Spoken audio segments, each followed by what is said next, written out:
On how a record number of bad businesses and scammers are ignoring the federal do not call list. Senator Chuck Schumer says that he is trying to do something about it. He's proposing stiffer penalties for those who continue to hound us on the phone.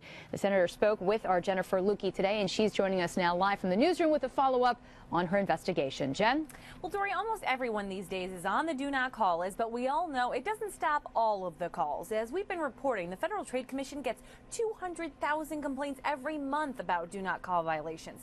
The problem has been getting worse because of new technology like voice over internet, caller ID spoofing, and automated dialing that make it easier for bad businesses to get around the rules. Well, Senator Schumer wants to stiffen the penalties for those caught ignoring the list. Right now, if you call someone who is on the registry, you could face a $1,500 fine. Schumer wants to pump it up to $20,000. And if you're caught violating the do not call list more than once, you could face jail time.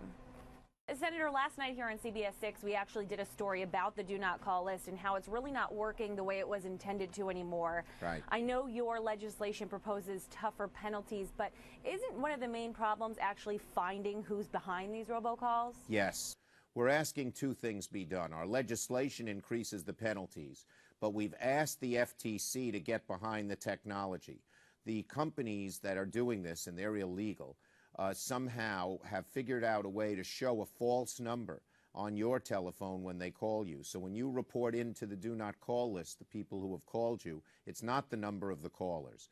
But just as technology has allowed them to do this, technology can break through it. Now, I asked Senator Schumer about possibly eliminating some of those exemptions to the do not call list, like political calls and fundraising calls that we all get. He says he's tried to do that in the past, but the courts have ruled that those are First Amendment issues.